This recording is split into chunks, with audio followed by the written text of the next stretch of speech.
Assalamualaikum warahmatullahi wabarakatuh. Hari ini kita akan mengenal 8 bagian Ka'bah. Yang pertama sekali ada Hajarul Aswad. Yang kedua ada pintu Ka'bah. Setelah itu ada Multazam, Maqam Ibrahim. Selanjutnya ada Rukun Iraqi. Ada Hijr Ismail. Setelah itu ada Rukun Sami dan Rukun Yamani. Yang pertama Hajarul Aswad. Hajarul Aswad adalah tempat awal bermula kita melaksanakan untuk niat mengambil tawaf. Tawaf yang kita laksanakan adalah tawaf yang melawan arah jarum jam. Dan di Batul Hajarul Aswad itu adalah batu yang hitam. Jadi batu yang dibawa oleh malaikat Jibril alaihissalam. Yang pada kisahnya itu dipasangkan kembali ketika pada masa Rasulullah. Kita rujuk kembali ke Sirah Nabawiyah. Sekarang kita fokus itu. Jadi permulaan kita untuk melakukan tawaf, kita bisa mengangkat tangan. Akan tetapi kondisi sekarang akan sangat sulit untuk kita mencium dari Ka'bah Hajarul Aswad itu sendiri. Maka kita disunahkan angkat tangan istiqlam, memberikan salam, Bismillahi Allahu Akbar, Bismillahi Wallahu Akbar. Kita kecup. Selanjutnya di dekat Hajarul Aswad sebelahnya ada pintu Ka'bah. Pintu Ka'bah yang sekarang itu telah ditinggikan sekitar 3 meter.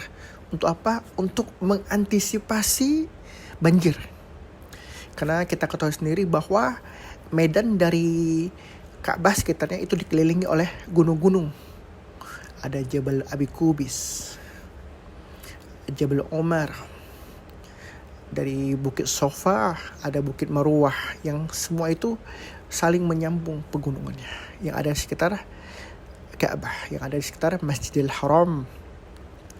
Setelah itu di antara pintu Ka'bah dan Hajarul Aswad ada Multazam, ada satu dinding yang biasanya dijaga oleh ada suatu polisi tentara yang berjaga di situ untuk meminimalisir hal-hal yang kemungkinan orang yang berebut untuk mencium Hajarul Aswad.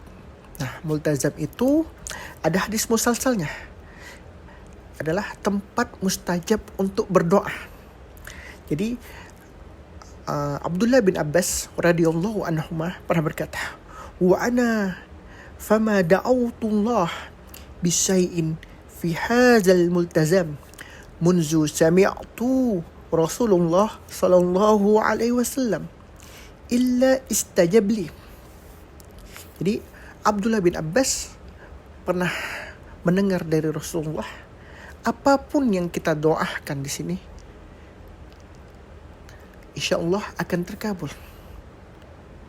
Habis itu disambung lagi dengan qala Ibnu Umar bin Dinar, Amr bin Dinar, habis itu As-Sufyan dan Al-Humaidi dan ulama-ulama setelahnya, Muhammad bin Idris Asy-Syafi'i, bahwa tempat ini udah ada istilahnya sepakat. Ini adalah tempat yang mustajab untuk berdoa. Setelah itu kita ada Maqam Ibrahim. Maqam Ibrahim yang sekarang, Maqam Ibrahim itu apa? Berbeda dengan di Indonesia. Maqam Ibrahim itu sendiri adalah maqam dalam bahasa Arab itu diartikan sebagai majlis, jilsah. Berarti tempat terjadinya ada orang berdiri atau itu. Dan dalam hal ini itu ada tapak ketika Nabi Ibrahim alaihissalam meninggikan Ka'bah. Jadi Ka'bah yang kita lihat sekarang itu udah berbeda zamannya pada zaman Nabi Ibrahim alaihissalam. Kenapa? Dahulu Hijr Ismail yang kita lihat sekarang kita bisa masuk itu dahulu di dalam. Dua dinasti Saudi dan Utsmani itu telah mengeluarkan. Ada sebelum itu sempat dimasukkan kembali bagian Hijr Ismail. Waktu nanti kita kenal dari ada Hijr Ismail dan nanti dekat bagian sikunya itu ada Rukun Iraqi. Kenapa dibilang Rukun Iraqi? Adalah yang menghadap ke Irak. Habis itu kita lewat ada setengah lingkaran. Di situ adalah Hijr Ismail. Hijr adalah kamar rumahnya, kamarnya Ismail bersama ibunda beliau. Setelah itu ada rukun Syami, rukun yang menghadap ke Syam. Syam mengikut apa? Palestina, Suriah, Yordan. Habis itu ada rukun Yaman. Itu ada bagian kiswah yang terbuka sedikit. Nah, ketika sampai di situ kita biasa dimulai untuk memberi salam. Jadi kita Bismillah ya Allahu Akbar ataupun hanya kita berdiam saja. Dan biasanya kita disunahkan membaca Rabbana atina fid dunya hasanah wa fil akhirati hasanah wa qina azabannar wa adkhilna jannata ma'al abrar ya aziz ya ghaffar ya rabbal alamin. Ini adalah bagian dari 8 bagian dari Ka'bah yang kita kenal secara singkat. Mudah-mudahan ilmu ini bermanfaat, dan untuk para penontonnya mudah-mudahan bisa subscribe di channel ini untuk membantu channel ini lebih berkembang lagi. Assalamualaikum warahmatullahi wabarakatuh.